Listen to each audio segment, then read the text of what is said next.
standardized is unstandardized. And it's the first time we've actually run, the first time I know of, that we've run an unstandardized class. And the purpose of this class today is a couple of different things. Partly to start to get a good look at some color variations that have been introduced since the advent of the Glue project and several other breeding projects that people have been working on. And also to try to start getting a handle on some possible standards for new colors that we're seeing. So I'll turn it over to Don.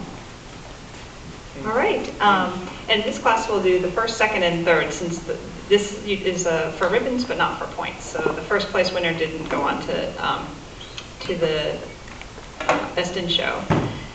So our third place winner, do you want to do the sanitizer and take them out? Yeah, I just did some. Okay, so this is, so it's a little bit interesting. If a regular nutmeg will have a tail that's darker, will have a darker nose. Here, the color all tends to blend, and the reason is that it's a pewter colored ticking, so it's not a black ticking. So it all kinds of blends in this diluted nutmeg, and he needs a little bit of size, but he is our third place winner. Thank you very much. This Gerbil is number 70? That's KJ. Yes.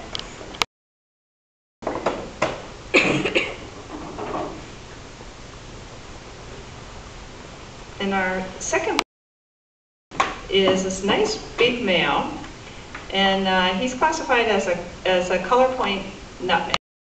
Nutmeg has dark ticking all throughout the body, and you can see his body is almost white. A silver point actually would be similar to this color, except there would be no ticking. So if you mix those two standards together, you might get a standard like this. And since he's very close to the silver point standard, and we don't really use the silver point standard because it's almost impossible. I think Libby found one gerbil in the entire world that ever met that standard sometimes, depending on how she was molting.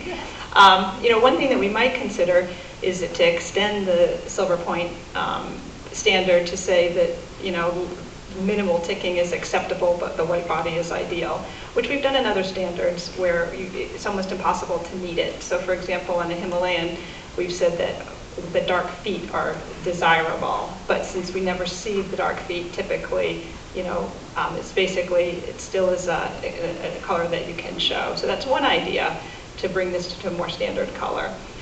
And this is number 14. Rebecca. And I really like the bulk on him too. He was a nice big male. He came out of a different breeding project, but not the No, it does not. It's not on the deleted project. And this is an interesting color. This is one of those colors that the normal person on the street probably would look at it and say a white gerbil. I've just noticed any gerbil that is dove or anything. Normal person on the street. Yeah. Nice hamster. Nice white hamster. But take a look if you can. This is gerbil 67. Yeah, that's KJ. So you might want to actually take a close look at this gerbil, because it's almost, in rats there's a color called platinum. It's almost like a rosy color. It's really interesting too, is that this gerbil is not, it looks almost like a dove, but the color is actually caused by ticking. It has a different undercoat. Almost all of these, the undercoat of almost all of these is like a blue undercoat, and then they've got some other color on the top. So, and this gerbil also has a nice size and also has nice pied markings. And so he was our best opposite. All right, now you have a name for your color, platinum.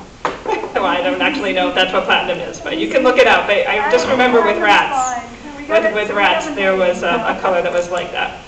So. This one is number 71. So this was an interesting gerbil. When I first looked at her, I was like, oh wow, what a beautiful Siamese. She should go in the Siamese class, but look very carefully at her tail.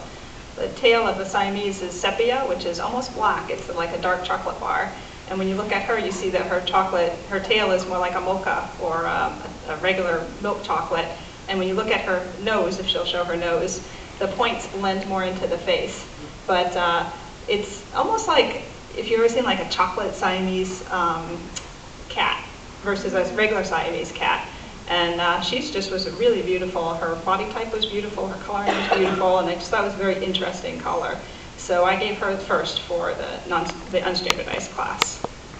And she's